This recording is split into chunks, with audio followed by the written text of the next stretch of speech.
The Academy's toughest came for the human, she asked. Do you all want this smoke? My name is Vex Throm, and I have been a cadet at the Skyfall Combat Academy for 2 years, 3 months, and what feels like 400 lifetimes. I am a Krathnor, which means I stand about 8 feet tall, I have 4 eyes for a reason, and I come from a planet where the local wildlife considers cute and cuddly to be an insult. We do not do soft. We do not do gentle. Our cradle songs are basically threat assessments set to music. So you can imagine how the entire mess hall reacted when the new intake list dropped. And right there, near the bottom, in a font that honestly looked apologetic for even existing, was the word human. One human. Singular. Like someone ordered a salad for a table full of apex predators and then walked away whistling. The Skyfall Academy is, without exaggeration, the single most prestigious military training facility in the entire coalition.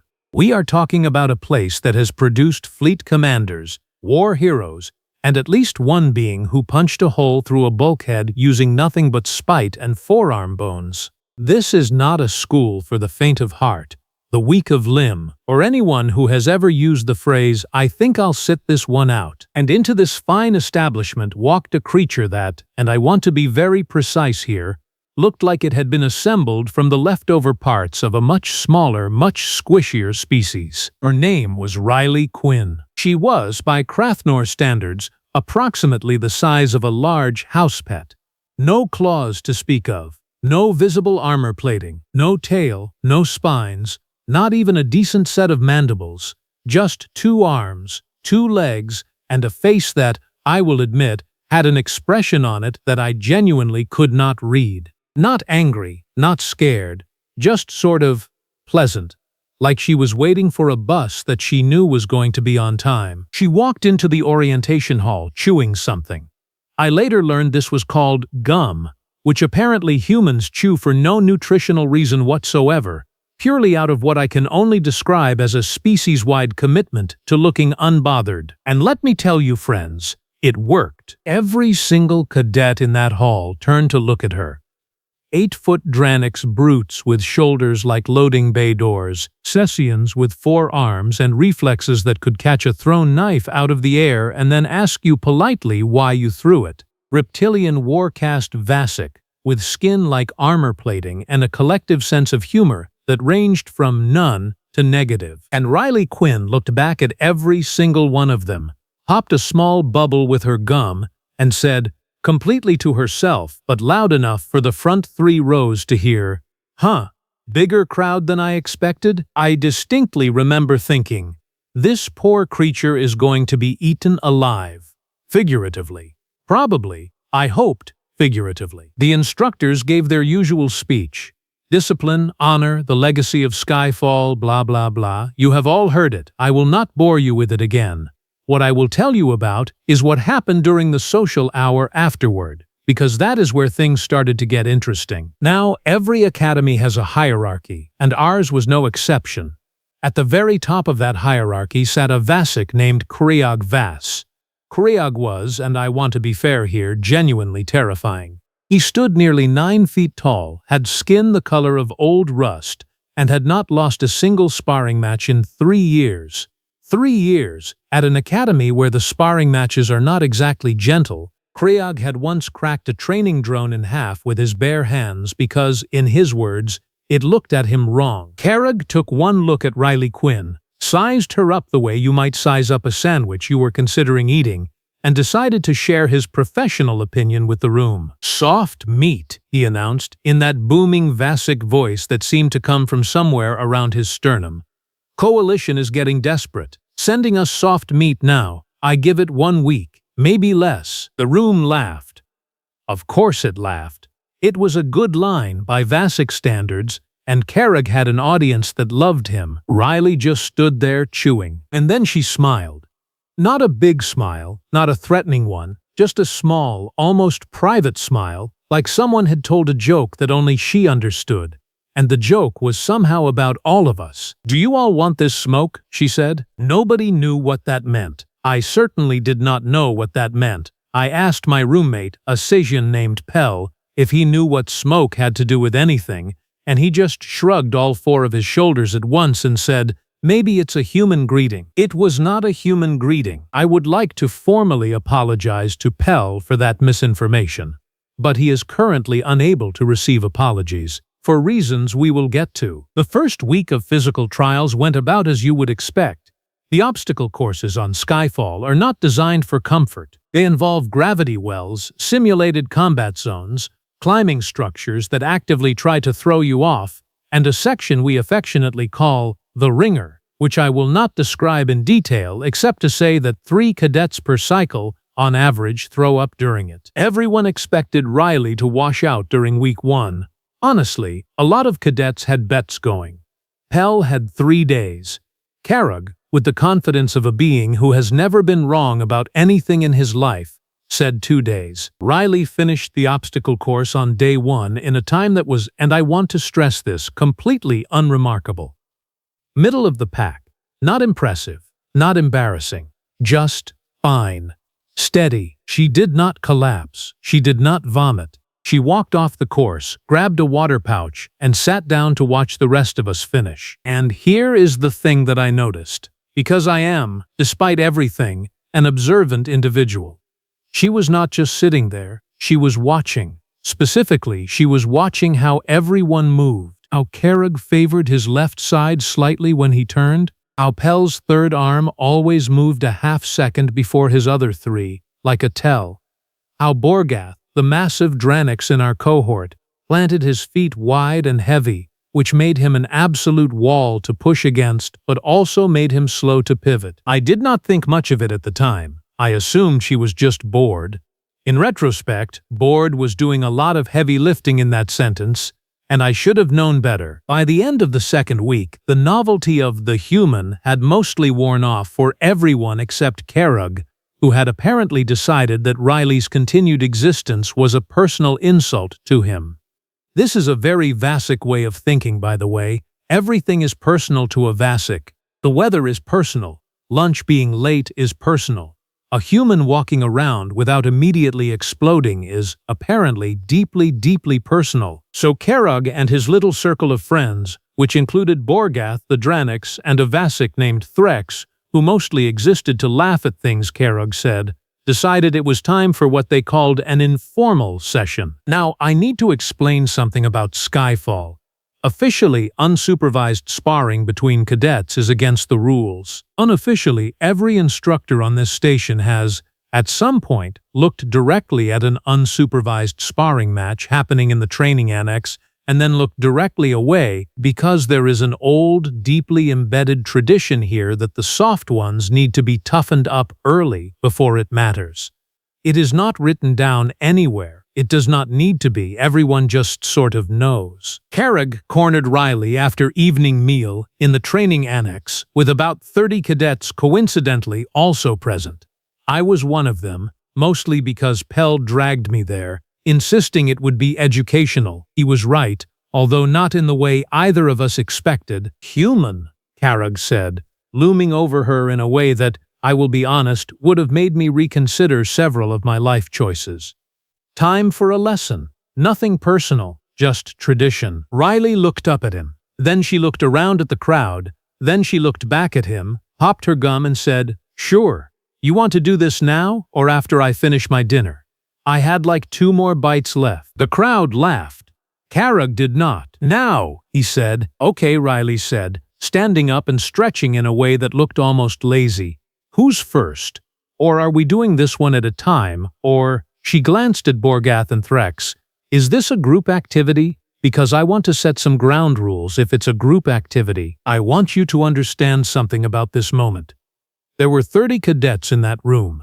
Every single one of us outweighed Riley Quinn by a significant margin. Several of us could have, individually, picked her up and used her as a training weight. And she was standing there negotiating ground rules like she was haggling over the price of fruit. Karag decided that Borgath would go first. I think this was meant as a kind of warm-up, a way to soften her up before Karag delivered the real lesson. Borgath was enormous, even by Dranix standards, with arms like tree trunks and a chest that could probably stop small vehicles. Borgoth charged. This is the part where, if this were a story about literally any other recruit who had ever walked through Skyfall's doors, I would describe a brief, brutal collision, followed by that recruit being launched across the room and into a wall, followed by everyone laughing, followed by the recruit either crying or quitting or both. That is not what happened. What happened was that Borgoth charged, fully committed, all 400 pounds of him moving in a straight line like a runaway transport sled, and at the last possible moment, Riley simply was not where he expected her to be. She stepped to the side, just slightly, just enough, and as he passed her, she hooked her foot behind his ankle and pushed. Right at the moment his weight was already committed forward. Borgoth did not fall so much as he became briefly horizontal and then extremely horizontal, hitting the mat with a sound like a sack of building materials being dropped from orbit. The whole room went quiet. Riley straightened up, brushed off her sleeve, and said, "Okay, that's one. You good, big guy? Tap if you're good." Borgoth, to his credit, tapped the mat. He also did not get up for about 30 seconds, and when he did, he was walking like a man who had just remembered his own name after forgetting it briefly. I leaned over to Pell and whispered, "Did she just—" "I saw it," Pell whispered back. "I do not believe it, but I saw it." Carrag's expression had not changed much, but I noticed his jaw tighten. "Lucky," he said. "Pell, your turn." Now, Pell was fast. Genuinely, legitimately fast. Sessians have 4 arms for a reason, and that reason is to hit you 4 times before you finish noticing you've been hit once. Pell had sparred against me dozens of times, and I can tell you from personal experience that fighting a Sessian feels less like fighting one opponent and more like being mugged by a small, polite committee. Pell came at Riley with everything. All 4 arms moving in a blur, a flurry of strikes aimed at her shoulders, her ribs, her head, all at angles designed to be impossible to block all at once. And Riley blocked all of them, not gracefully, not like some kind of legendary martial artist from an old recording. It was scrappier than that, more like watching someone catch 4 things being thrown at them at once by sheer reflexive panic. Except it was clearly not panic, because her eyes were calm and her feet were moving in this small, controlled pattern that put her at exactly the angle where Pell's 3rd arm, the one that always moved half a second early, remember, kept arriving a half second too soon, throwing off the timing of the other 3. She caught that 3rd arm on its 3rd strike, twisted it in a direction Sessian arms are not built to twist, and Pell yelped and dropped to one knee, his whole 4-armed flurry just stopping, like someone had hit pause. "Sorry," Riley said, releasing his arm immediately. "That probably hurt. You're really fast, by the way. Like, genuinely. I had to actually think about that one." Pell, still kneeling, looked up at her with an expression of pure, dumbfounded respect. "Thank you," he said weakly, and then sort of sat down where he was. The room was dead silent now. 30 cadets, and not one of us was laughing anymore. Carrag stepped forward. And here is the thing about Carrag that I want you to understand. Up until this exact moment, he had been annoyed, mildly insulted even. But now, watching his 2 friends get put on the ground by a creature roughly the size of his own forearm, something in him shifted. I saw it happen. His 4 eyes narrowed, his shoulders rolled back, and when he spoke, his voice had lost the booming, performative quality it usually had. It went quiet, and quiet, from a Vasic, is so much worse. "You have been studying us," he said. It was not a question. Riley smiled. The same small, private smile from the orientation hall. "Yeah," she said. "First week. You move heavy and you favor your left when you pivot. Probably an old injury. Borgoth plants wide, great for pushing, terrible for changing direction. Pell's 3rd arm jumps the gun by about half a second every time. I've been watching all of you for 2 weeks. Some of you are really good, by the way. Genuinely. This isn't an insult." "Then what is it?" Carrag said. Riley shrugged. "Homework," she said. "And also, honestly, this exact moment right here. I knew this was coming the second you opened your mouth at orientation. You don't get to be the top dog at a place like this for 3 years without believing your own hype a little. And guys like that, no offense, guys like that always come find the new kid eventually. So, she rolled her shoulders, the same lazy stretch from before, except this time it looked less lazy and more like a predator deciding it was time to stop pretending to be asleep. Do you all want this smoke, or what? And there it was, the line from orientation. Except now, with context, it landed very, very differently. It was not a confused statement. It was not a greeting. It was an invitation. She had been waiting for this since day one. She had wanted this since day one. I think that is the moment I started being genuinely afraid for Carag. And I want to be clear, this is a sentence I never thought I would say in my life. Carag attacked. I am not going to pretend this fight was one-sided, because it was not. Carag landed hits, real ones. At one point he caught Riley with a backhand that sent her skidding across the mat, and the whole room flinched, because that hit looked like it should have ended things right there. Riley got up. Slowly, yes. Wincing, yes. But she got up, and she was still smiling, and she said, okay, that one counted. Good, cool, let's keep going. What followed was, and I do not say this lightly, the strangest fight I have ever witnessed in 2 years at this academy. Carag had every physical advantage: reach, strength, mass, armor plating, 3 years of combat experience against opponents far tougher than Riley, and every single time he landed a hit, every single time he thought he had her, Riley would adjust. Just slightly. A different angle, a different distance. She used the mat itself, the edges of the room, the way Carag's tail dragged slightly when he turned too fast. She was not winning by being stronger.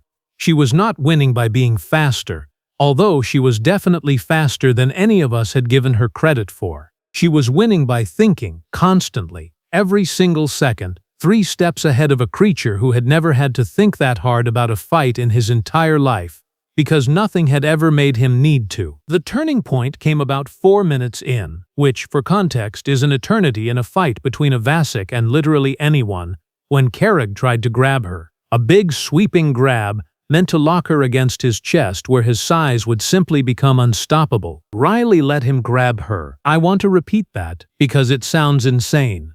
She let a 9-foot reptilian warcast cadet grab her with both arms, and then, instead of pulling away, she did something with her own arm, something involving his elbow joint and her own body weight dropping low and to the side, and Carag's grab became Carag's problem, because his own arm, locked around her, suddenly became a lever, and his own weight, the thing that made him so devastating in every other context, became the exact thing that put him on the ground, face first, with Riley standing over him, one of his arms bent at an angle that made several cadets in the room make small, involuntary sounds of sympathy. That's a joint lock, Riley said conversationally to the room like she was teaching a class. Works really well on creatures who are used to relying on size, because size means more mass, and more mass means more leverage against yourself once someone knows where to put their weight. You guys really don't train for this, huh? Carag, to his credit, did not tap immediately. He struggled. He is a Vasic, after all, and pride is basically a vital organ for them. But after about 3 seconds of struggling that visibly made his own situation worse, he tapped the mat, hard, with his free hand. Riley let go immediately and stepped back. Hands raised, the universal gesture for, "We're done here." And that is when the instructors finally showed up. Of course they did. Of course they picked that exact moment, the moment everything was already over, to come barreling into the annex demanding to know what was going on, because that is just how instructors work. On every world, in every species throughout all of history. They found 30 stunned cadets standing in a circle. They found Borgath sitting against a wall, still looking faintly confused about what year it was. They found Pell sitting on the floor, rubbing his arm and nodding slowly to himself like he was working through a complex philosophical question. They found Carag, the undefeated champion of Skyfall Academy for 3 straight years, lying on his back on the mat, staring at the ceiling. And they found Riley Quinn, standing in the middle of it all, with a split lip, a bruise forming along one cheekbone, and her gum, somehow, miraculously, still in her mouth. She looked at the instructors. She looked at the crowd. And then, because apparently consistency is a virtue among humans, she looked directly at all of us and said, one more time, with the kind of easy, satisfied grin that I genuinely did not think a creature that size was capable of producing, "So, anyone else want this smoke? No? Cool. I'm gonna go ice my face." And she walked out. Just like that. Past 30 cadets who, 2 weeks earlier, had been placing bets on how long she would last. Past Kerrig, who did not get up for almost a full minute. Past instructors who were, even now, clearly trying to figure out how to write an incident report for undefeated 9-foot Vasic champion defeated by a creature roughly the size of a large house pet, using leverage. I do not think any of us said a word for a long time after she left. So that is the story of how, in the span of about 10 minutes, the entire social order of Skyfall Combat Academy got completely rewritten by a human who chews gum, watches everyone like she's taking notes for a test only she knows about, and apparently considers getting hit in the face by a war-cast reptilian to be homework. Kerrig still trains here, by the way. He is, if anything, a better fighter now because he spends most of his free time these days asking Riley questions about leverage and joint locks, which I find to be one of the more remarkable character developments I have personally witnessed. Pell asked her to teach him how to fix his third arm problem. She agreed on the condition that he stop calling it a problem because, in her words, it's not broken, it's just predictable, and predictable is fixable. As for me, I have learned exactly one lesson from all of this, and I would like to share it with you now, free of charge, because I am generous like that. If a small, unremarkable-looking creature ever asks you, with a smile, whether you want the smoke, the answer, my friends, is no. The answer is always, always no.